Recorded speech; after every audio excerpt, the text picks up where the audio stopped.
अस्सलाम वालेकुम my dear student. मेरा नाम असम खान है और मैं हूं आपके केमिस्ट्री का टीचर। और हम पढ़ रहे हैं हमारे एमडी के 2025 के सिलेबस का केमिस्ट्री का पोर्शन, जिसमें हम क्लास 11 के 9 चैप्टर मुकम्मल कर चुके हैं।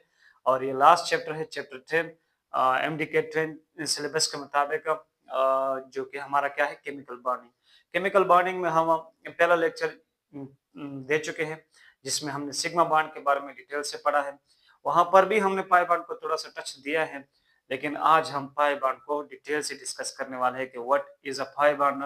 और ये तो आपको पता है कि पाई बॉन्ड और सिग्मा बॉन्ड दोनों एक पोस्टुलेट है किसके, वैलेंस बॉन्ड थ्योरी की। और वैलेंस बॉन्ड थ्योरी जो कहते हैं कि there are two types of overlapping, एक होता है हेड एंड ओवरलैपिंग और एक होता है साइड वाइज ओवरलैपिंग। तो जो हेड एंड ओवरलैपिंग होता है वहां से क्रिएट होता है सिग्मा बॉन्ड, और जो साइड वाइज ओवरलैपिंग होता है वहां से क्रिएट होता है pi bond.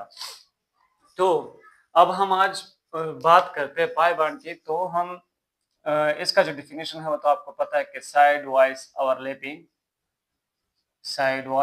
Overlapping of orbitals is called pi bond, या side wise overlapping of half fill atomic orbitals become the reason for pi bond. और कुछ एग्जांपल्स लेते हैं, जैसे कि हमारे पास O2 है। अब आपने देखा होगा O2 का स्ट्रक्चर कुछ इस तरह होता है, ऑक्सीजन और ऑक्सीजन के बीच डबल बॉन्ड होता है। इसी तरह एग्जाम्पल दूसरा हम देखते हैं N2 का, तो इसका स्ट्रक्चर कुछ इस तरह होता है। तो याद रखें कि जब भी हमारे पास सिंगल बॉन्ड होता है दो एटमों के बीच सिंगल बॉन्ड दो एटमों के बीच होता है, जैसे कि CH4 में है, जैसे कि HCl में है, जैसे कि HF में है, वो क्या होता है, वो हमेशा सिग्मा बॉन्ड होता है। लेकिन सिंगल बॉन्ड के बाद जैसे ही हमारे पास डबल बॉन्ड आता है या ट्रिपल बॉन्ड आता है, सो डबल और ट्रिपल बॉन्ड दोनों क्या होते हैं, वो पाई बॉन्ड होते हैं। जैसे कि यहाँ पर ये होता है हमारे पास, इनमें से एक जो है वो सिग्मा बॉन्ड है और दूसरा क्या है, पाई बॉन्ड। इसी तरह इसमें एक जो है वो सिग्मा बॉन्ड है और बाकी दोनों जो है वो क्या है, पाई बॉन्ड। यानी एक के बाद जितने भी बॉन्ड आएंगे वो क्या होंगे, पाई बॉन्ड होंगे। अब ये तो आपको पता है कि दो एटम के बीच ट्रिपल बॉन्ड से ज्यादा बॉन्ड्स नहीं पॉसिबल। तो हमारे पास अब या तो सिंगल बॉन्ड होता है दो एटम के बीच, या डबल होता है, या ट्रिपल। तो अगर सिंगल बॉन्ड है तो वो सिग्मा है, डबल बॉन्ड है तो इसमें एक सिग्मा है और दूसरा पाई बॉन्ड है, ट्रिपल बॉन्ड है तो इसमें एक सिग्मा है और बाकी दो जो है वो क्या है, पाई बॉन्ड। ये आपने याद रखना है। इसके बाद अब हम बात करते हैं कि ये ओवरलैपिंग किस तरह हो जाता है। फॉर एग्जांपल हम लेते हैं हमारे पास एक हाफ फिल्ड पी का एटॉमिक ऑर्बिटल्स है, और आपको पता है कि पी का ऑर्बिटल्स हम किस तरह बनाते हैं, सिंगल डम्बेल की तरह। तो इनमें लेट सपोज यहाँ पर क्या है, इलेक्ट्रॉन है, और ये इलेक्ट्रॉन ऊपर भी आते हैं नीचे भी आते हैं, और इनके साथ एक दूसरे एटम का यही पी ऑर्बिटल्स है जो कि हाफ फील्ड है। इसमें भी इलेक्ट्रॉन कभी ऊपर जाते हैं कभी नीचे आते हैं, और ये फिर क्या कर लेते हैं, आपस में ओवरलैप कर जाते हैं। क्या कर जाते हैं, ओवरलैप।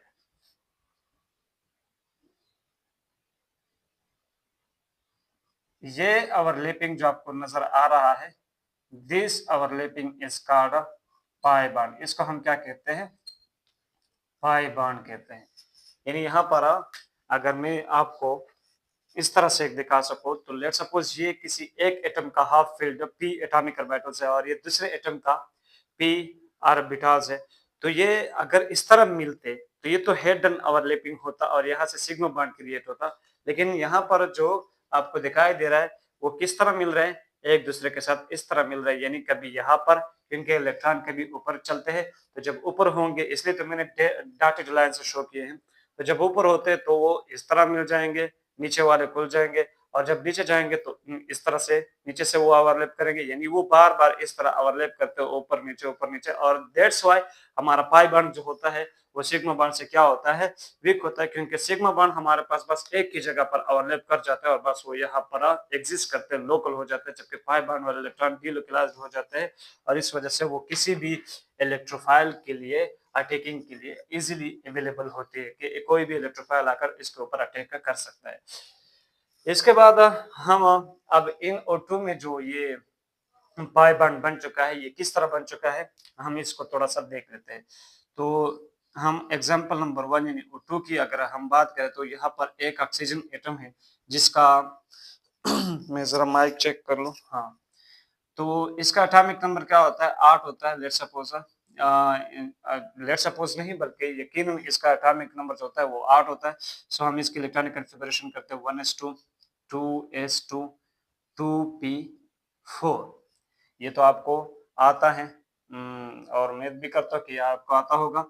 अब हम देख लेते हैं कि यहाँ पर ऑक्सीजन जो है, ऑक्सीजन के पास हाफ फिल्ड एटॉमिक ऑर्बिटल्स कितने हैं? तो ये तो है फुल फील्ड। 2p4 में हमें कुछ हाफ फील्ड एटॉमिक ऑर्बिटल्स मिल रहे हैं और वो कितने? 1 2 3 4 यानी 4 इलेक्ट्रॉन हमने इसमें रख लिए और हमें मिल गए 2 half filled atomic orbitals from p। इसको मैं अगर नाम दे दूं तो ये हो गया 2px, ये हो गया हमारा 2py और ये हो गया हमारा 2pz। इसी तरह हमारे पास सिर्फ एक ऑक्सीजन तो नहीं है, एक दूसरा ऑक्सीजन भी है, तो उसका जो p ऑर्बिटल्स है उसको हम उसका स्ट्रक्चर बना लेते हैं। इसमें 3 सब एटॉमिक ऑर्बिटल्स होते हैं और देखते हैं कि यहाँ पर हमारे पास मैं इस बार ऐसा करता हूँ कि ये इलेक्ट्रॉन जो है मैं इस तरफ से फिल करने वाला हूँ। क्लियर है? और फिर दूसरा इलेक्ट्रॉन हम यहाँ से रख लेते हैं। यानी अब देख ले, इस बार हमारे पास जो फुल फील्ड है वो कौन सा वाला है? 2pz है। वो कौन सा वाला है? 2pz। बल्कि नहीं, 2pz हम क्यों रख लेते हैं? मैंने इसलिए इसको ऐसे बनाया क्योंकि हमने pz और pz के बीच ओवरलैपिंग करना था और py के बीच ओवरलैपिंग करना था। तो मैं क्या कर लेता हूँ, वही हम बना लेते हैं बिल्कुल उसी तरह जैसे ऊपर वाला है, यहाँ, यहाँ और यहाँ और फिर यहाँ। तो यहाँ पर भी हमें 2py half filled atomic orbitals मिल रहा है और 2pz भी हमें हाफ फील्ड एटॉमिक ऑर्बिटल्स मिल रहा है। 2px और 2px दोनों में क्या है? फुल फील्ड है, यानी according to valence bond theory वो ओवरलैपिंग में हिस्सा नहीं लेंगे। तो हमारे पास ऑक्सीजन है, एक ऑक्सीजन के साथ 2 हाफ फील्ड एटॉमिक ऑर्बिटल्स है और मोस्टली कहते हैं कि जो जेड वाला ऑर्बिटल्स होता है वो हॉरिजॉन्टल पे होता है, यानी हॉरिजॉन्टल एक्सिस पे, इस एक्सिस पर ये हमारा कौन सा ऑर्बिटल्स है? जेड वाला, 2pz। इसमें एक इलेक्ट्रॉन है और दूसरे ऑक्सीजन का भी ये जो जेड वाला ऑर्बिटल होगा वो किस एक्सिस पर होगा? जेड एक्सिस पर। क्लियर है? और इसमें जो एक इलेक्ट्रॉन है वो हमने इस तरह अपोजिट स्पिन के साथ शो किया है। इसका जो y ऑर्बिटल्स है जो कि हाफ फील्ड है वो हम इस तरह y एक्सिस पर बना लेते हैं और इसका भी जो y ऑर्बिटल्स है वो भी हम y एक्सिस पर बना लेते हैं, यानी 2py। ये भी हमारे पास क्या है? 2py और ये भी क्या है? 2py और ये क्या है? 2pz।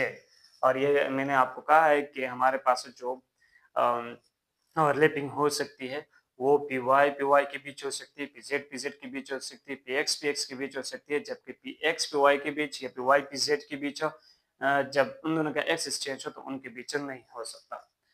अब जरा देख ले, यहाँ पर भी हमारे पास एक इलेक्ट्रॉन है और ये, बल्कि यहाँ पर पहले बना लेते हैं, यहाँ पर एक इलेक्ट्रॉन है तो ये कभी ऊपर कभी नीचे, ये कभी ऊपर कभी नीचे। तो जब ये ऊपर होंगे तो ये ऊपर से ओवरलैप करेंगे। क्लियर है? एक फिक्स ओवरलैपिंग नहीं होगा। जब ये इलेक्ट्रॉन ऊपर जाएंगे तो यहाँ ओवरलैप कर जाएंगे और जब नीचे आएंगे तो नीचे से ओवरलैप करेंगे, यानी एक दूसरे के साथ गले मिलेंगे। तो अब अगर मैं इसका थोड़ा सा ऐसा स्ट्रक्चर बना दूं कि इनका ओवरलैपिंग भी आपको शो कर दूं तो ये इस तरह हो जाएगा। ये ऑक्सीजन और ऑक्सीजन के pz ने ओवरलैपिंग किया और ये इनके py और py के ओवरलैपिंग का हम शो कर लेते हैं। ये हो गई इनके py और py के बीच ओवरलैपिंग। ये क्योंकि इलेक्ट्रॉन कभी ऊपर है तो कभी नीचे, इलेक्ट्रॉन कभी ऊपर है तो कभी नीचे। जब ऊपर है तो ऊपर ओवरलैपिंग हो रहा है, जब नीचे है तो नीचे ओवरलैपिंग हो रहा है। और ये तो बिल्कुल यहाँ पर है क्योंकि यहाँ हेड एंड ओवरलैपिंग हो रहा है तो हमारे पास ये सिग्मा बॉन्ड बन रहा है। तो यहाँ से हमारे पास ऑक्सीजन के मॉलिक्यूल का स्ट्रक्चर कुछ इस तरह बन जाता है O2 O2। इसमें जो पहला बॉन्ड है ये किसके बीच है, ये आप लोग देख सकते हैं 2p और 2p। अब ये अलग बात है कि ये 2pz है और ये किसके बीच है, ये पाई बॉन्ड ये 2py के बीच है। तो आप yz ना भी लिख दे, सिर्फ ये इन प्रिंसिपल क्वांटम नंबर्स आपने शो करना है। So this bond is present between 2p and 2p which is a sigma bond, and this bond is present between 2p and 2p which is a pi bond। तो आपने लिखना है कि there are one sigma bond in oxygen molecule which is 2p and one pi bond which is also 2p। ये जो दूसरा example है, हम नाइट्रोजन की अगर हम बात करें N2, तो आपको पता है कि एक नाइट्रोजन का इलेक्ट्रॉनिक कॉन्फ़िगरेशन अगर हम कर दे 1s2 2s2 2p3, हम इसके p का स्ट्रक्चर ड्रा कर लेते हैं। इसके p का स्ट्रक्चर कुछ इस तरह होगा, p ऑर्बिटल का स्ट्रक्चर, एक इलेक्ट्रॉन, दूसरा इलेक्ट्रॉन, तीसरा इलेक्ट्रॉन, ये देख लीजिए इसका 2px है, ये इसका 2py है और ये इसका 2pz। इसी तरह दूसरे p का भी, यानी दूसरे नाइट्रोजन का जो p होगा इसके ऑर्बिटल का स्ट्रक्चर भी कुछ इस तरह होगा। इसमें भी एक इलेक्ट्रॉन एक यानी 3 इलेक्ट्रॉन है। तो जरा देख ले, इसका px इसके px के साथ ओवरलैप करेगा, इसका py इसके py के साथ और इसका pz इसके pz के साथ ओवरलैप कर जाएगा। तो जरा मैं अपने पेन ढूंढ लेता हूँ, मेरे बाकी पेन्स का है, इसमें इंक थोड़ा कम हो रहा है, तो चलो इंक डाल लेते हैं। थोड़ा सा आपको वेट करना पड़ेगा इसके लिए, सॉरी। बाकी पेन मुझे मिल नहीं रहे यहाँ अब, तो अब क्या करना है कि इंक डाल देना है।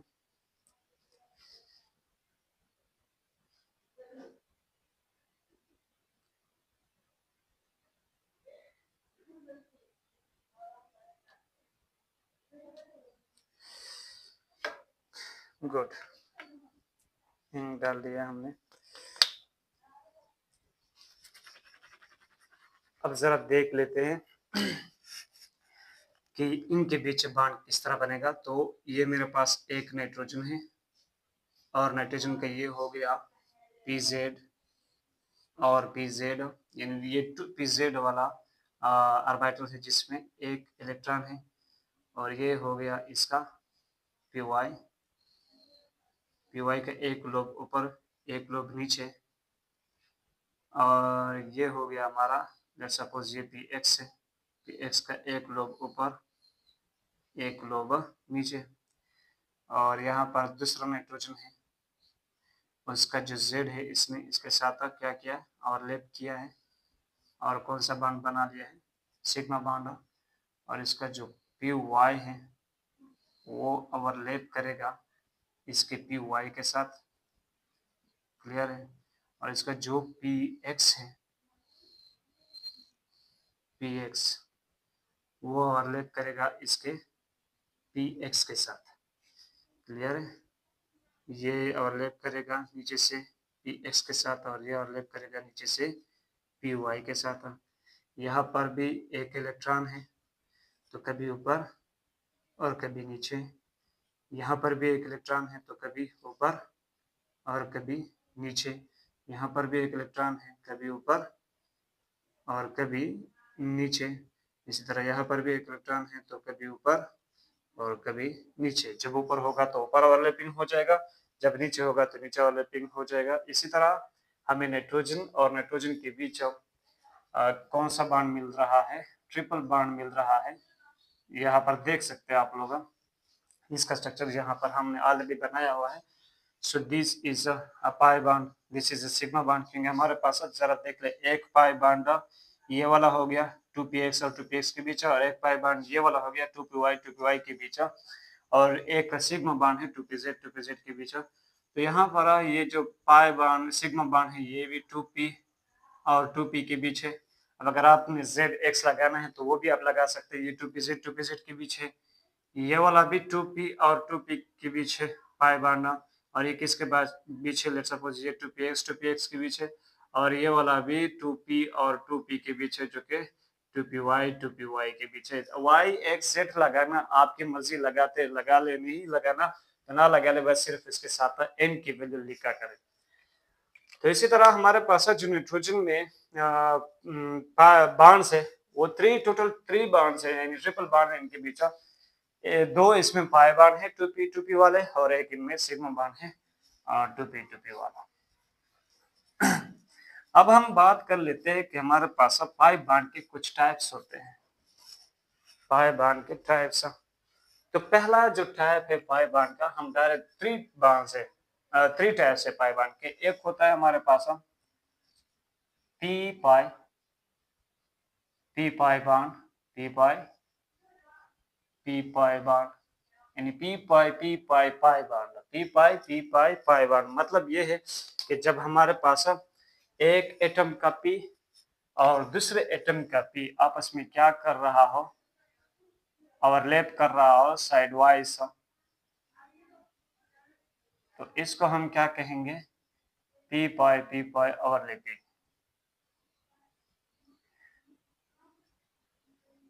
इन्होंने क्या किया, आपस में साइड वाइज ओवरलैपिंग कर लिया। सो this is a p pi pi bond. इसी तरह हमारे पास अब दूसरा होता है p पाई d पाई बॉन्ड। जो p और d के बीच होता है उसको हम कहते हैं p पाई d पाई बॉन्ड। यानी एक हो गया हमारे एक एटम का p ऑर्बिटल और दूसरे एटम का क्या है, दूसरे एटम का है, सॉरी मैंने डायरेक्ट ओवरलैपिंग भी कर लिया। पहले हम दूसरे एटम का d ऑर्बिटल तो शो कर ले, और आपको पता है कि d ऑर्बिटल किस तरह होता है। हम इसको डबल डम्बल की तरह बना लेते हैं।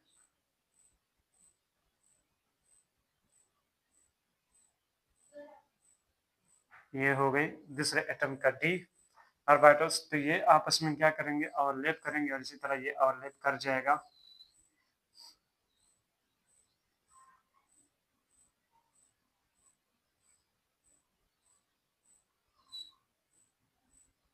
तो ये हो गए हमारे पास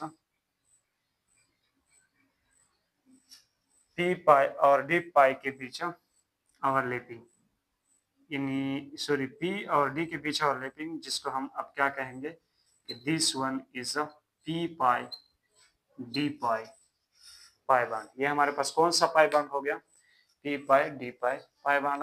अब ये हम देखेंगे जब एग्जाम्पल हमारे सामने आएंगे तो वहां पर मैं आपको दिखाऊंगा कि ये p पाई बॉन्ड किस तरह होता है और ये d पाई बॉन्ड किस तरह होता है। और एक होता है इनमें सॉरी p पाई बॉन्ड किस तरह होता है, p पाई d पाई बॉन्ड किस तरह होता है, और d पाई बॉन्ड किस तरह होता है, ये हम देखेंगे एग्जाम्पल्स में। हम तीसरी बात करते हैं, तो तीसरा जो होता है वो हमारे पास होता है d पाई बॉन्ड, d पाई थोड़ा सा शोर आने लगा है, मैं इस शोर का बंदोबस्त कर लेता हूँ थोड़ा। तो d पाई बॉन्ड ये किस तरह बन जाता है हम देख लेते हैं कि लेट सपोज हमारे पास एक एटम का d पाई है। ये d पाई ये सॉरी d ऑर्बिटल जो है ये मैं थोड़ा मुश्किल से बना देता हूँ,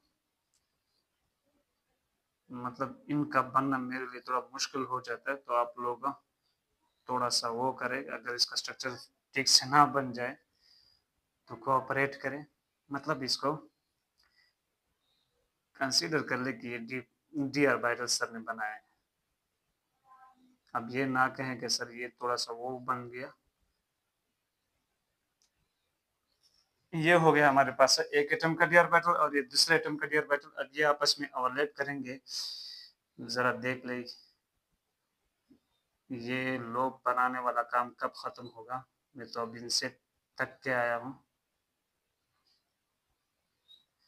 इसी तरह दूसरे एटम का डी ऑर्बिटल,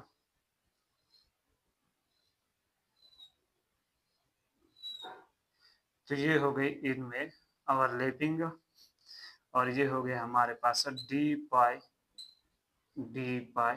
पाई बॉन्ड। तो याद रखना है हमारे पास पाई बॉन्ड के 3 टाइप्स होते हैं। एक होता है पी पाई बॉन्ड, जब एक एटम का पी और दूसरे एटम का पी आपस में साइड वाइज ओवरलैप कर लेते हैं। और एक होता है डी पाई बॉन्ड, जब एक एटम का पी और दूसरे एटम का डी ऑर्बिटल आपस में साइड वाइज ओवरलैपिंग कर लेते हैं। और एक होता है डी पाई बॉन्ड, जब एक एटम का डी और दूसरे एटम का भी डी ऑर्बिटल आपस में साइड वाइज ओवरलैप कर लेते हैं। तो इसको हम क्या कहते हैं, डी पाई बॉन्ड। अब हम इसको कुछ एग्जांपल्स में देख लेते हैं और वहां पर मैं आपको ये चीजें दिखाऊंगा कि ये पी पाई बॉन्ड किस तरह बन जाता है और डी पाई बॉन्ड किस तरह आ जाता है। एग्जांपल है हमारा, ये हो गया हमारा एग्जांपल 3 और इसको हम नाम देते हैं SO2, यानी SO2 में हम ये बॉन्डिंग देख लेते हैं। तो आपको पता है कि सल्फर का जो एटॉमिक नंबर है वो कितना है, 16 है। सो 1s2, 2s2, 2p6, 3s2 and 3s2 and 3p4। अगर आप लोग देख ले तो यहाँ पर इसके पास डी ऑर्बिटल भी होगा, लेकिन वो क्या है, वैकेंट है। डी जो है वो क्या है, वैकेंट है। हमने क्यों बनाया, क्योंकि इसकी हमें जरूरत है। हम देखेंगे कि किस कहाँ जरूरत है। तो जरा देख ले, हम पहले ऐसा सल्फर डाइऑक्साइड का स्ट्रक्चर बना लेते हैं। सल्फर डाइऑक्साइड का स्ट्रक्चर हमने बना लिया, जो कि कुछ इस तरह होता है,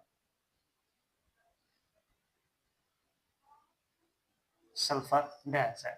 अब यह हम देख लेते हैं इसका जो लास्ट शेल है। आपको पता है कि लास्ट शेल वाले इलेक्ट्रॉन ही सिर्फ बार में ही सेलेक्ट है। तो लास्ट शेल में एक S2 है, एक हमारे पास क्या है, S2 यानी 3s2, और एक है हमारे पास P जिसमें कितने इलेक्ट्रॉन है, 4। तो जरा देख ले, यहाँ पर 2 इलेक्ट्रॉन, यहाँ पर कितने इलेक्ट्रॉन, 4 इलेक्ट्रॉन। अब अगर आप लोग देख ले तो हमारे पास S में टोटल 2 हाफ फील्ड ऑर्बिटल्स मिल रहे हैं। तो इसका मतलब है कि ये सिर्फ 2 बार में ही चलेगा। जबकि हम यहाँ स्ट्रक्चर को देख ले तो यहाँ पर सल्फर के कितने बॉन्ड्स बनाए, 2 इस ऑक्सीजन के साथ, 2 इस ऑक्सीजन के साथ, मतलब 4 बॉन्ड्स बनाए हैं। तो इनके पास 4 हाफ फील्ड ऑर्बिटल्स होने चाहिए। तो यहाँ पर जो हमारे पास डी के ऑर्बिटल्स होते हैं, अब डी में आपको पता है कि टोटल 5 ऑर्बिटल्स होते हैं, लेकिन मैं इसका एक ऑर्बिटल बना लेता हूँ।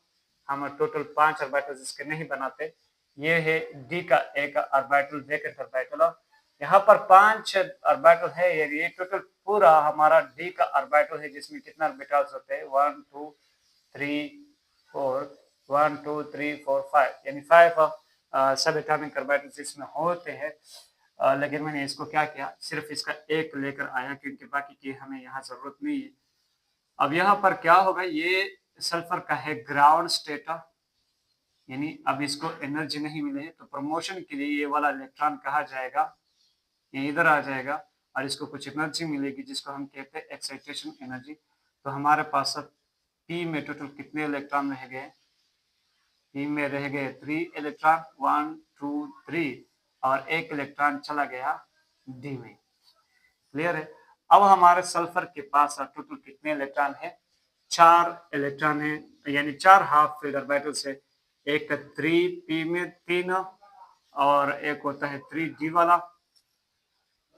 और ऑक्सीजन का तो आपको पता है कि ऑक्सीजन में हमारे पास कितने हाफ फील्ड ऑर्बिटल्स होते हैं। इसका अगर हम इलेक्ट्रॉनिक कॉन्फ़िगरेशन कर लेते तो ये 1s2, 2s2, 2p4, यानी इसके p में टोटल कितने इलेक्ट्रॉन होते हैं, 4 इलेक्ट्रॉन होते हैं। और यहाँ पर हाफ फील्ड ऑर्बिटल्स हमें कितने मिल रहे हैं,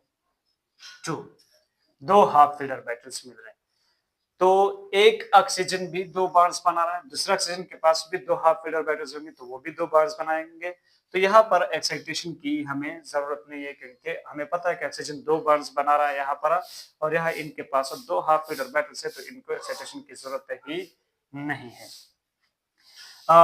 सिर्फ बात ये हम कर लेते हैं कि यहाँ दूसरे ऑक्सीजन का जो पी ऑर्बिटल होगा, ये हमारे पास है px, ये है py और ये है pz, और ये सारे किसके सब एटॉमिक ऑर्बिटल से 3p ऑफ सल्फर के। ये हमारे पास 2p और ये है इनका px, ये है इनका py और ये है इनका पी जेड।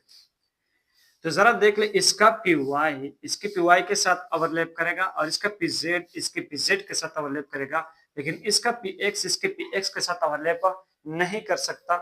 क्यों? क्योंकि इसमें हमारे पास दो इलेक्ट्रॉन फुलफिल्ड है।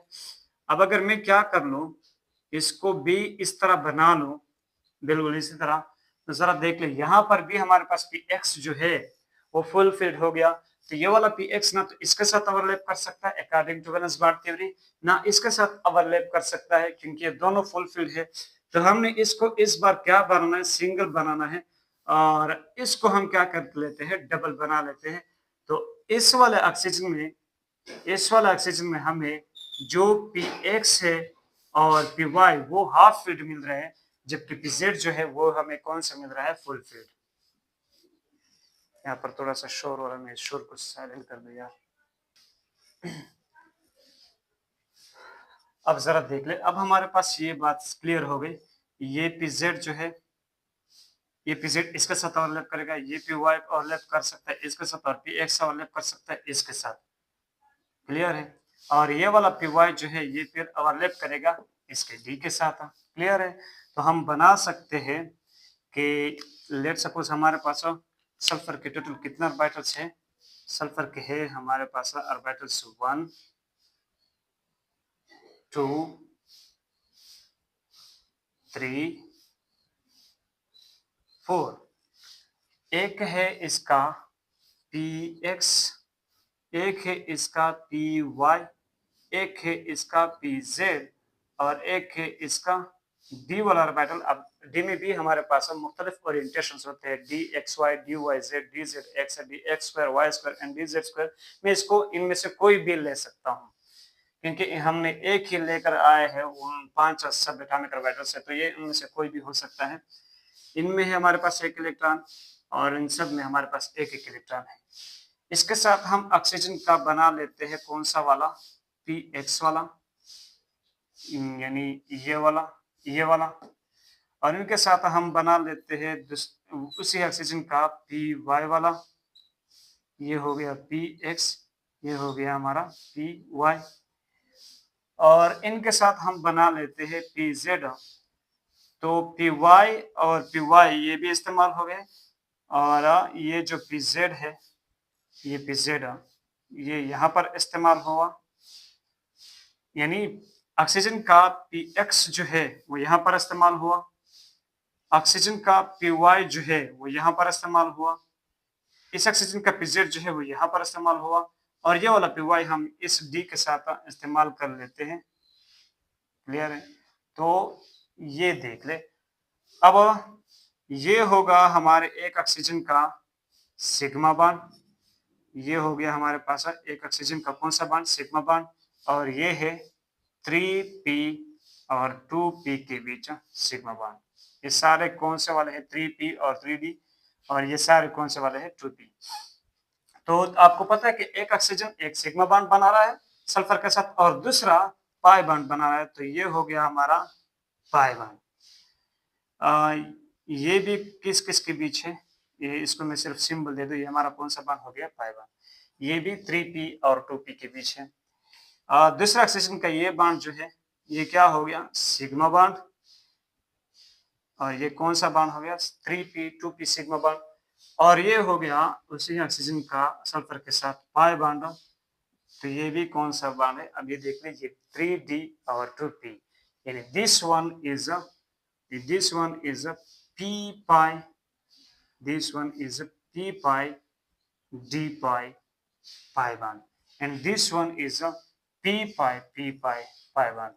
तो आप लोग लिख सकते हैं कि यहाँ पर जो एक सिग्मा बॉन्ड है वो 2p और 3p के बीच है, और ये जो पाई बॉन्ड है लेट्स सपोज ये वाला p pi है, ये p pi बॉन्ड है। ये वाला जो है ये 3p और 2p के बीच सिग्मा बॉन्ड है, और ये वाला जो है ये 3d, यानी हाँ 3d और 2p के बीच, लेकिन ये कौन सा बॉन्ड हो गया, ये हमारे पास हो गया p pi d pi bond. तो SO2 में हमें टोटल 4 बॉन्ड्स मिल रहे हैं, जिनमें से 2 सिग्मा बॉन्ड है, कौन से वाले 2p 3p 2p 3p, और 2 पाई बॉन्ड्स है, कौन से वाले 2p 3p और 2p 3d। लेकिन अगर इनमें से पाई बॉन्ड के आप टाइप लिखेंगे सो p पाई एंड d पाई या p पाई d पाई, और इसको आप ये भी कह सकते हैं कि 2p पाई 3p पाई, और इसको आप ये कह सकते हैं कि 2p पाई 3d पाई बॉन्ड। क्लियर है?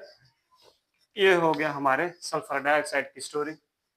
अब हम देख लेते हैं एक और मॉलिक्यूल, और फिर वहां पर भी इन चीजों को कंसीडर कर लेते हैं, समझ लेते हैं, कंसेप्ट बनाते हैं थोड़ा सा अपना strong. SO3 sulphur try oxide. अब आपको पता है कि इनके पास क्या होता है, टू सल्फर। हम अगर सल्फर की बात कर ले, क्लियर, पहले मैं किसकी बात कर लेता हूँ, सल्फर की। तो सल्फर के पास एक होता है 3s और एक होती है 3p4, और इसके साथ D का भी हम ऑर्बिटल्स बना लेते हैं। इस बार मैं D से 2 ऑर्बिटल्स लेकर आता हूँ। क्लियर? D के जो 5 ऑर्बिटल्स है उनसे मैं 2 ऑर्बिटल्स लेकर आता हूँ। क्यों? क्योंकि यहाँ हमें जरूरत है, आपको पता लग जाएगा। ये है हमारा 3p, ये हमारा 3d, और ये हमारा 3s। इसमें तो ऑलरेडी 2 इलेक्ट्रॉन है। यहाँ पर कितने हैं? यहाँ पर 4 इलेक्ट्रॉन है। हमारे S में 3s2 होता है और P में क्या होता है, 3p4 होता है, D वेकेंट होता है। और सल्फर ट्राइऑक्साइड की अगर हम स्ट्रक्चर देख लें तो वो कुछ इस तरह होता है, double bond oxygen, double bond oxygen, double bond oxygen, यानी एक सल्फर 6 कोवेलेंट बॉन्ड्स बना रहा है। तो इसका मतलब यह है कि हमें सल्फर के पास 6 हाफ फील्ड ऑर्बिटल्स होने चाहिए। तो एक होगा, पहला प्रमोशन यहां से होगा, वो यहां पर आएगा, जिसको हम कहते हैं फर्स्ट एक्साइटेड स्टेट। तो ये हमारे पास बन जाएगा। इसी तरह हम इसको बनाते हैं, इसको हम कहेंगे first excited state for sulphur. ये होगा हमारा first excited state for sulphur, first excited state for sulfur. This one is ground state of sulfur और this one is the first excited state of sulfur, क्योंकि एक electron promote हो रहा है तो ये फर्स्ट एक्साइटेड स्टेट है। अब भी इनके पास 4 हाफ फील्ड ऑर्बिटल्स है, जबकि इनके पास कितने होने चाहिए, 6। तो ये वाला भी प्रमोट करेगा, ये वाला भी यहाँ पर आएगा, डी में जो वेकेंट ऑर्बिटल्स है। तो ये हो गया हमारे पास सल्फर का, ये हुआ हमारे सल्फर का सेकेंड एक्साइटेड स्टेट 1 2, और यहाँ पर भी हमारे पास डी के 2 ऑर्बिटल्स हैं। तो एक इलेक्ट्रॉन यहाँ पर, एक यहाँ पर, एक यहाँ पर, एक यहाँ, एक यहाँ और एक यहाँ। तो this one is the second excited state for sulphur. और आपको पता है कि हमारे पास ऑक्सीजन वाले जो होते हैं, अब अगर हम बात कर ले ऑक्सीजन के, हमारे पास 3 ऑक्सीजन हैं और हर एक ऑक्सीजन के पास 2 हाफ फील्ड ऑर्बिटल्स होते हैं। कहां पर? उनके p ऑर्बिटल्स में। तो उनको भी हम थोड़ा तरतीब दे देते हैं। वो किस तरह? वो इस तरह कि लेट्स सपोज ये जो पहला ऑक्सीजन है, उनका ये क्या है, px है, ये क्या है, py है, और ये इनका क्या है, pz। और ये कौन सा p है, 2p, 1 2 3 4। अब इस पहले ऑक्सीजन के जो py और pz है ये हाफ फील्ड है, और px जो है वो क्या है, फुल फील्ड। दूसरे ऑक्सीजन का मैं क्या कर लेता हूं, दूसरे ऑक्सीजन में हम pz को फुल फील्ड बना लेते हैं, और बाकी दो जो है यानी px और py को हम हाफ फील्ड बना लेते हैं। ये भी 2p वाले हैं। तीसरे ऑक्सीजन में आप इनमें से कोई भी कुछ भी कर दे, यानी चाहे आप इसको पहले वाला ऑक्सीजन की तरह बना लेते हैं या दूसरे वाले ऑक्सीजन की तरह बना लेते हैं। तो मैंने पहले वाले की तरह बना दिया, px py और पीजेड। अब हम देख लेते हैं कि हमारे जो सल्फर वाले ऑर्बिटल से, सल्फर वाले टोटल कितना ऑर्बिटल है? 6। एक ये है 1 2 3 4 5 6। ये है हमारा सल्फर का। ये कौन सा वाला है? आप लोग देख सकते हैं, ये 3s है, ये 3p है और ये 3d है। तो इसको मैं कह सकता कि ये हमारा कौन सा वाला है? 3s। ये है 3px, ये है 3py, ये है 3pz और ये है 3d, ये है 3d। इसको हम फिलहाल एक्स वाई नहीं कह रहे थे क्योंकि फिर बात बहुत ज्यादा कॉम्प्लेक्स हो जाएगी आप लोगों के लिए। और आपको पता है कि हमारे पास यहाँ एक पी वाई है और एक पीजेड है। एक ऑक्सीजन के पास एक पी वाई है और एक पीजेड है। तो यहाँ से मैं लेकर आता हूँ ये जो पी वाई है एक ऑक्सीजन का, वो इसके साथ ओवरलैप कर लेता हूँ क्योंकि आपको पता है कि इसके साथ कोई भी, चाहे पी एक्स हो, पी वाई हो, पी जेड हो, उनके साथ ओवरलैप कर सकता है। So this is the p y of one oxygen atom which is overlapping with this and making sigma bond in making a sigma bond। तो एक ऑक्सीजन का पी वाई इसके साथ ओवरलैप कर गया और इसने बना दिया क्या? Sigma bond. और ये पी जेड जो है इस ऑक्सीजन का, मैं इसको लेकर आता हूँ यहाँ, इसके साथ बना लेता हूँ क्योंकि दूसरा तो ऑक्सीजन का यानी एक तो इसने सिग्मा बॉन्ड बना दिया, अब दूसरा उसका क्या बनाएगा? पाई बॉन्ड। और ये पाई बॉन्ड में यहाँ पर लेकर आता हूँ पीजेड, इसलिए मैंने यहाँ पर लेकर आया क्योंकि यहाँ पर मेरे पास पी एक्स है, यहाँ पर पी वाई है। तो पी जेड में इन दोनों के साथ नहीं टच कर सकता, इसके साथ टच कर सकता हूँ लेकिन इसके साथ में किसी और का टच कर लेता हूँ। क्लियर है? तो जरा देख ले, ये इनके बीच हुआ पाई बॉन्ड, ये इनके बीच क्या हुआ? Pi bond. एक ऑक्सीजन का सिग्मा बॉन्ड भी बन गया और पाई बॉन्ड भी बन गया। अब हम दूसरे ऑक्सीजन यानी ये वाला ऑक्सीजन तो क्या हुआ? डन हुआ। इस ऑक्सीजन की बात कर लेते तो इसमें एक पी एक्स है, इस पी एक्स को लेकर आता हूं सल्फर के पी एक्स के साथ, इसका ओवरलैपिंग कर लेते हैं। तो इसने बना लिया कौन सा बॉन्ड? सिग्मा बॉन्ड बना लिया। और इसका जो पी वाई है वो भी मैं इसके साथ ओवरलैप करवाता हूं। तो इसने बना लिया कौन सा बॉन्ड? पाई बॉन्ड बना लिया। तो इस तरह हमारा दूसरा ऑक्सीजन भी क्या हुआ? ये भी हल हुआ, इसने पाई बॉन्ड और सिग्मा बॉन्ड बना दिए। अब हम बात करते हैं इस ऑक्सीजन की। इस ऑक्सीजन के पास एक है पीजेड और एक है पीवाई। तो इसका जो पीजेड है, अच्छा इसको मैं लेकर आता हूँ, ये पी एक्स है और ये क्या है? पीवाई। इस ऑक्सीजन का जो पीजेड है वो मैं लेकर आता हूँ यहाँ पर और इसने इसके साथ बॉन्ड बना दिया कौन सा वाला? सिग्मा वाला। और ये जो पीवाई है, अच्छा ये इसका जो पीजेड, ये इसका क्या था? पीजेड था। और इसका जो पीवाई है वो इसके साथ क्या कर लेगा?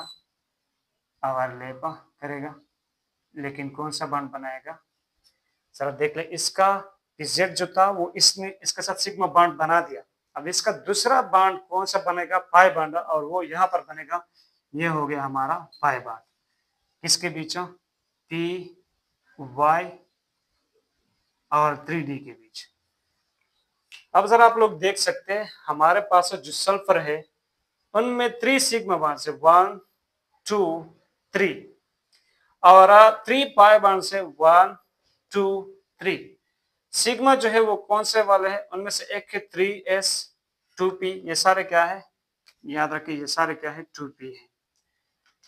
एक है इनमें 3s 2p वाला और एक सिग्मा बॉन्ड है इनमें 3p 2p वाला, दूसरा सिग्मा बॉन्ड भी इनमें 3p 2p वाला।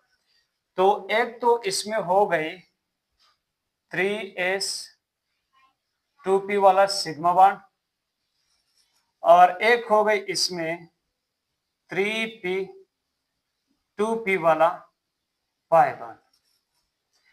इसी तरह दूसरे ऑक्सीजन में एक हो गए हमारे पास 3p 2p वाला सिग्मा बॉन्ड, 3p 2p वाला सिग्मा बॉन्ड और एक हो गए इसमें 3p 2p वाला पाई बॉन्ड। और इस ऑक्सीजन में एक है हमारे पास 3p2p वाला सिग्मा बॉन्ड, 3p2p वाला कौन सा बॉन्ड, सिग्मा बॉन्ड। और एक है इनमें 3d2p वाला पाई बॉन्ड, 3d2p वाला पाई बॉन्ड। क्लियर है, ये हो गई इनमें क्या, pi bond.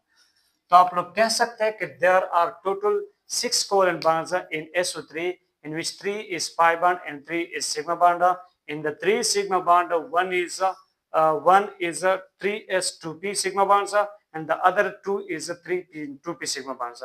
In the pi bonds, 2 are p pi bonds, 3 p pi, 2 p pi bonds, and the one is d pi p pi bonds या p pi d pi bonds कौन सा वाला, 3 d pi 2 p pi pi bond। Clear है, ये एक types के number भी आप लिखेंगे और टाइप्स भी इनके साथ आपने लिखना है।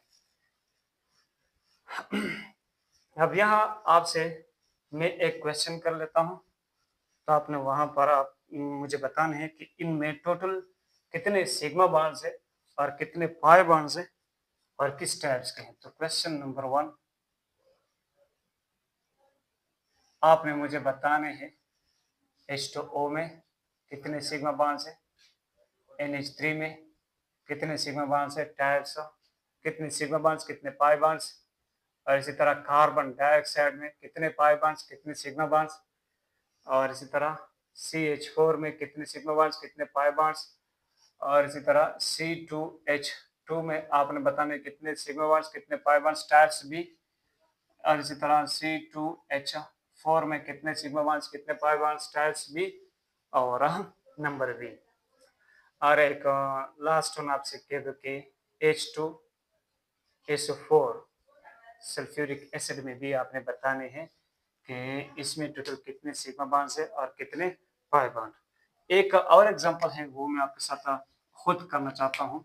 ये आपका क्वेश्चन हो गया होमवर्क। ये क्या है, आपका होमवर्क है, आपने खुद अपने लिए करने हैं ये सारे एग्जांपल्स जहाँ पर भी आपको कोई कम्प्लेक्स का सामना करना पड़ता है, हो जाता है, या कोई ऐसा क्वेश्चन अराइज होता है जो आपको नहीं आ रहा, तो आप मेरे साथ कमेंट सेक्शन में डिस्कस कर सकते हैं।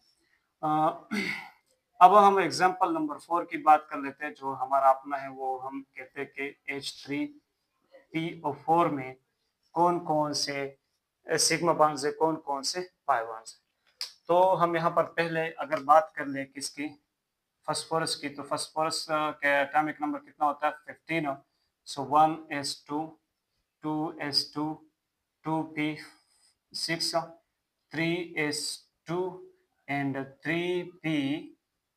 3p3, यानी इसका अगर हम देख ले तो इसके लास्ट शेल में एक है 3s जिसमें कितने इलेक्ट्रॉन है, 2, और एक है 3p इसमें कितने इलेक्ट्रॉन है, 3। ऑलरेडी इसमें कितने इलेक्ट्रॉन है, 3। यानी इनके पास टोटल कितने हाफ फिलर बैटल्स है, 3। अगर हम यहाँ पर H3PO4 का स्ट्रक्चर देख ले तो वो कुछ इस तरह होता है। फास्फोरस डबल बॉन्ड बना रहता है ऑक्सीजन के साथ और सिंगल बॉन्ड बनाता है ऑक्सीजन के साथ। इस तरह इधर भी सिंगल बॉन्ड ऑक्सीजन के साथ और हाइड्रोजन के साथ, और एक और ऑक्सीजन के साथ, और उसके साथ भी क्या होता है, हाइड्रोजन होता है। यानी एक फास्फोरस 5 बॉन्ड्स बना रहा है, तो इसके पास 5 हाफ फिल ऑर्बिटल्स होने चाहिए, जबकि इसके पास कितने हैं, 3 है। तो आपको पता है कि यहाँ पर एक 3d भी है जो कि क्या है, वैकेंट है। तो इनका मैं एक ऑर्बिटल्स लेकर आता हूँ, और यहाँ ये जो है इसका क्या है, ग्राउंड स्टेट है। तो इसमें एक्साइटेशन कर लेते हैं। एक्साइटेशन जब होगा तो S में भी एक इलेक्ट्रॉन बचेगा, और P में जो P वाला ऑर्बिटल जो है उसमें भी, उसमें तो है हमारे पास कितने इलेक्ट्रॉन, उसमें तो है ऑलरेडी हमारे पास 3 इलेक्ट्रॉन, और एक डी में भी आ जाएगा, एक डी में भी आ जाएगा। और ये कौन सा वाला, 3s से चला जाएगा, 3s से चला जाएगा 3d में। तो ये हो गया हमारा 3s, ये हुआ 3p और ये हुआ 3d। आपको पता है ऑक्सीजन के पास 2 हाफ फिल ऑर्बिटल्स होते हैं, क्लियर है। दूसरे ऑक्सीजन के पास भी 2 हाफ फिल ऑर्बिटल्स, तीसरे ऑक्सीजन के पास भी 2 हाफ फिल ऑर्बिटल्स, और हर हाइड्रोजन के साथ एक एक s ऑर्बिटल होता है। क्या होता है? एक एक s ऑर्बिटल्स, और उनमें ऑलरेडी कितने इलेक्ट्रॉन होते हैं? Sigma 1, this is 1s1, 1s1 of hydrogen, 1s1 of hydrogen. This is a 2p, 2p, 2p of oxygen. 1 2 1 2 1 2। Let's suppose ये वाला हमारा क्या है? px और py है, और pz जो है इसमें वो क्या है? फुलफिल्ड है। तो इसमें लेट्स सपोज जो px है वो फुलफिल्ड है, तो ये py है और ये क्या है? pz है। और इसमें भी हमारे पास ये वाला क्या है? px है और ये क्या है? py है। अब जरा हम देख लेते हैं, मैं इनको मिटाता हूं तो इसके ऑर्बिटल्स में बनाने की कोशिश करता हूं कि ये किस तरह आपस में ओवरलैप करने वाले हैं। तो पहले p के 5 ऑर्बिटल्स बना लेते हैं। 1 2 3 4 5, और हर एक में एक एक इलेक्ट्रॉन मौजूद है। तो यहाँ पर क्या होगा? ये हमारा 3s, ये है 3px, ये है 3py, ये है 3pz और ये हमारा 3d। अब देख लेते हैं यहाँ पर एक ऑक्सीजन का लेट सपोज मैं क्या लेकर आता हूँ, एक ऑक्सीजन का यहाँ पर लिख लेते हैं py। py जो है वो इसके साथ ओवरलैप कर रहा है, और इसका जो pz है, लेट सपोज ये उस ऑक्सीजन का pz है, इसमें एक इलेक्ट्रॉन है, तो वो ओवरलैप कर रहा है नीचे हाइड्रोजन की 1s के साथ, क्योंकि हाइड्रोजन भी है उसके साथ ओवरलैपिंग, यानी ये भी सिग्मा बॉन्ड बन गया। ये भी कौन सा बॉन्ड है? Sigma bond. और ये भी कौन सा बॉन्ड है? Sigma bond. इसी तरह दूसरे ऑक्सीजन का मैं क्या लेकर आता हूँ, ये मैंने py लगा दिया, pz। इस ऑक्सीजन का जो px था वो फुल फील्ड मान लिया और py और pz हाफ फील्ड मान दिए। दूसरे ऑक्सीजन का जो px है और py है वो मैं मान लेता हूँ कि वो क्या है? ये px है इसका, और ये क्या है? px, और ये क्या है? py। तो ये वाला जो है ये इसके साथ सिग्मा बॉन्ड बना लेता है, और ये वाला जो है ये नीचे हाइड्रोजन वाले 1s के साथ 1s1 के साथ क्या बना लेता है? Sigma bond. ये भी कौन सा बॉन्ड बन गया? Sigma bond. अब ये वाला बचा हमारे पास, यहाँ पर क्या होता है कि हमारा तीसरा ऑक्सीजन जो है उसका, अब हमने क्या किए है, इसको py और pz हाफ फील्ड मान लिए, मतलब इसका px जो है वो फुल फील्ड है, इसका px और py हाफ फील्ड मान लिए, मतलब इसका pz जो है वो क्या है? फुल फील्ड है। और फिर इसका px हाफ फील्ड मान लेते हैं, और py और pz जो है यहाँ पर फिर से हम क्या कर लेते हैं, py और pz को हाफ फील्ड मान लेते हैं, py और pz। ये तीसरा ऑक्सीजन है, ये इसका क्या है? py है, और ये इसका क्या है? pz। तो इसमें एक इलेक्ट्रॉन, और ये इसके साथ क्या बना रहा है? सिग्मा बॉन्ड, और ये बना रहा है। अब आप कहेंगे सर यहाँ पर आपने इस इलेक्ट्रॉन को इस तरह क्यों शो किया? हम इसलिए इसको इस तरह शो करते हैं क्योंकि नीचे ऑक्सीजन वाला इस तरह शो कर लेते हैं, सॉरी हाइड्रोजन का। तो इसका pz जो है वो हाइड्रोजन के 1s1 के साथ क्या कर रहा है? सिग्मा बॉन्ड बना रहा है, और इसका py जो है इस ऑक्सीजन का वो py के साथ फॉस्फोरस के py के साथ सिग्मा बॉन्ड बना रहा है। वो जो लास्ट वाला ऑक्सीजन है यानी फोर्थ वन, उसका हम कोई भी, यानी इसका हम लेट सपोज करते हैं कि px और py जो है वो हाफ फील्ड है, और pz जो है वो क्या है? फुल फील्ड है। तो इसमें भी एक इलेक्ट्रॉन है। अब इसमें दोनों को हम इस साइन से शो करते हैं, क्योंकि अब इन्होंने इसके साथ ओवरलैप करना है, और ऊपर वाले का साइन इस तरह है तो इसका साइन इस तरह करेंगे। तो जरा देख ले ये क्या होगा। अब ये ऑक्सीजन भी एक तो सिग्मा बॉन्ड बनाएगा, एक इन्होंने क्या बना दिया? सिग्मा बॉन्ड बना दिया, इसको हम कहते हैं कि सिग्मा बॉन्ड है। और ये कौन सा बॉन्ड बन गया? ये पाई बॉन्ड, क्योंकि एक ऑक्सीजन क्या बना रहा है यहाँ पर? Pi bond. तो टोटल हमारे पास है H3PO4 में टोटल कितने सिग्मा बॉन्ड्स है? 1 2 3 4 5 6 7 7 सिग्मा बॉन्ड्स है। और इनके टाइप्स के कौन से है जरा देख ले। 3s2p 2p1s 3p2p 2p1s 3p2p 2p1s 3p2p। Clear है? तो ये हमारे पास टोटल कितने सिग्मा बॉन्ड्स बन रहे हैं? यहां पर देख ले 7 सिग्मा बॉन्ड्स है। कितने? 7 सिग्मा बॉन्ड्स है इनमें। अगर आप लोग टाइप्स देख ले तो हमारे पास 3p2p वाले कितने हैं? 1 3p2p, दूसरा 3p2p और तीसरा 3p2p। तो तीन तो इसमें क्या है? 3p2p वाले हैं। और तीन कौन से वाले हैं? 2p1s 2p1s 2p1s। सॉरी यहाँ हाँ 3 जो है वो कौन से वाले हैं? 2p1s 2p1s। और वो कौन सा वाला है? ये वाले 2p1s 2p1s 2p1s। 3 ये वाला सिग्मा बॉन्ड्स, 3 ये वाला सिग्मा बॉन्ड्स, और एक जो है वो कौन सा वाला है? ये 3s2p वाला 3s2p वाला। और इसी तरह एक है इनमें पाई बॉन्ड, एक इनमें क्या है? 1 इसमें है पाई बॉन्ड। और इसका टाइप्स क्या है? उसका टाइप जो है वो 3d2p। वो क्या है? 3d2p।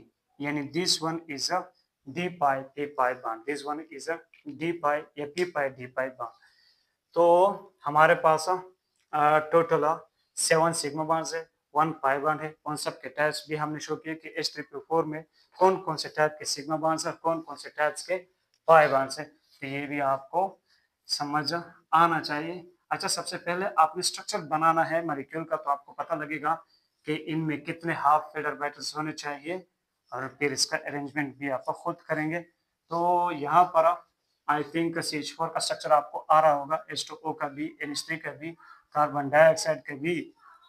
इसी तरह C2H2 आपको पता है कि इसका स्ट्रक्चर किस तरह होता है। कार्बन और कार्बन के बीच ट्रिपल बॉन्ड और कार्बन हाइड्रोजन के बीच सिंगल बॉन्ड। इसी तरह C2H4 का भी आपको पता है, कार्बन कार्बन के बीच डबल बॉन्ड और कार्बन हाइड्रोजन के बीच सिंगल बॉन्ड। H2SO4 का स्ट्रक्चर मैं आपको बना कर दे देता हूँ, चलो, ताकि आपको ये एक्सक्यूजेज ना हो कि हमें इसका स्ट्रक्चर नहीं आ रहा था।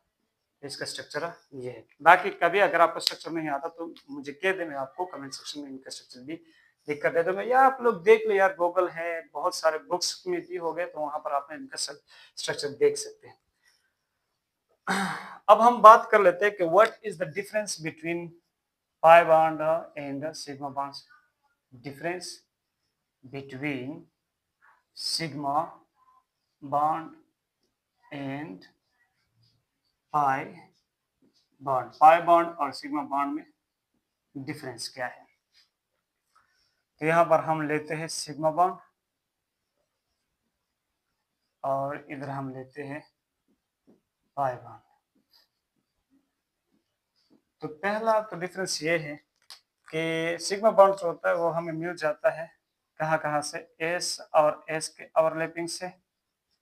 ये मिल सकता है S और P के ओवरलैपिंग से। और याद रखें कि S ओवरलैपिंग से कभी भी हमें पाई बॉन्ड नहीं मिलता, S के ओवरलैपिंग से भी हमें कभी भी पाई बॉन्ड नहीं मिलता।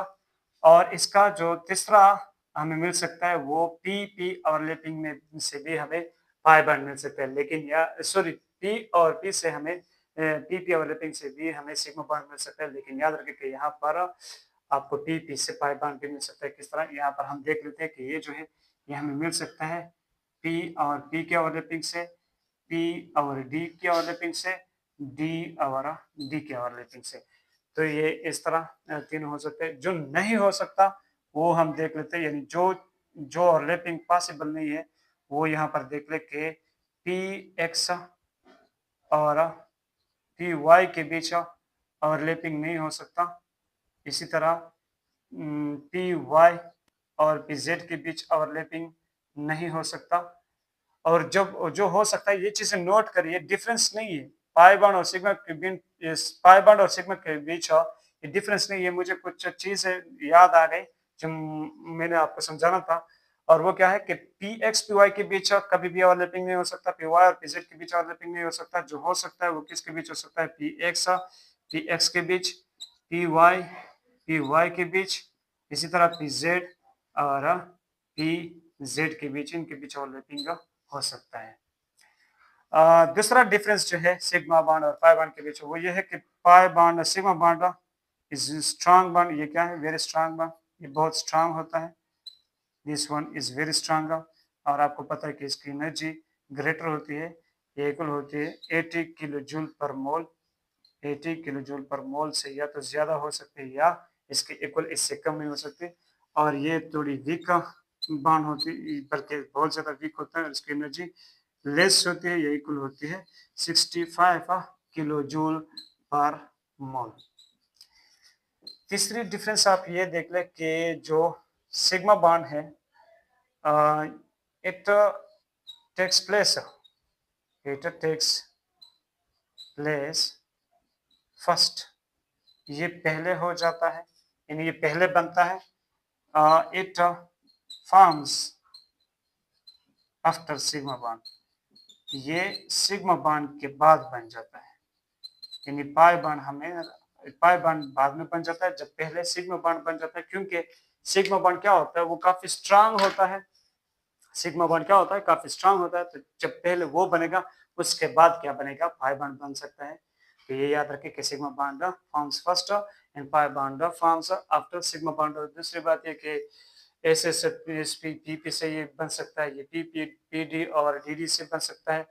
ये स्ट्रांग है, ये क्यों स्ट्रांग है, क्योंकि इनके बीच जो ओवरलैपिंग होता है काफी ज्यादा हो जाता है, इनका एक्सटेंट जो होता है ओवरलैपिंग का वो काफी ज्यादा होता है, और पाई बॉन्ड का ओवरलैपिंग बहुत कम हो जाता है, क्योंकि जरा देख लीजिए ये थोड़ा सा इस तरह मिल जाते हैं, तो इनके बीच ओवरलैपिंग क्या होता है, ओवरलैपिंग की एक्सटेंट काफी कम होती है, इतनी हो जाती है, इधर देख सकते हैं आप लोग, और इसी तरह इधर भी। तो इनका जो एक्सटेंट होता है ओवरलैपिंग का पाई बॉन्ड का वो कम होता है, इस वजह से ये क्या होता है, वीक होता है। दूसरी बात ये कि ये क्या जरा देख ले, कभी ऊपर कभी नीचे, कभी ऊपर कभी नीचे, तो इस वजह से भी इनकी वीकनेस हो जाती है। स्ट्रांग और सिग्मा बॉन्ड एक ही जगह पर होते हैं, एक ही जगह लोकेट हो जाते हैं, तो वो बहुत ज्यादा स्ट्रांग होते हैं, और एक एक इनके बीच जो ओवरलैपिंग होता है वो काफी उनका एक्सटेंट इतना ज्यादा हो जाता है। क्लियर है। अगर मैं पाई बॉन्ड की ओवरलैपिंग की एक्सटेंट बता दूं तो वो इतना सा ओवरलैप कर जाता है, और सिग्मा बॉन्ड ये इतना आपस में क्या कर जाते, ओवरलैप कर जाते, इस वजह से इनका extent of overlapping for sigma bond जो ज्यादा हो, और इस वजह से सिग्मा बॉन्ड स्ट्रांग होता है, पाई बॉन्ड वीक होता है। तो ये हो गए हमारे sigma bond and pi bond के बारे में डिस्कशन। इंशाल्लाह नेक्स्ट क्लास में मिलेंगे, हम वेस्पर थ्योरी की तरफ जाएंगे, या हाइब्रिडाइजेशन होगा या वेस्पर होगा, जो होगा इस क्लास में हम मिलेंगे। तब तक के लिए अल्लाह हाफिज and all the very best.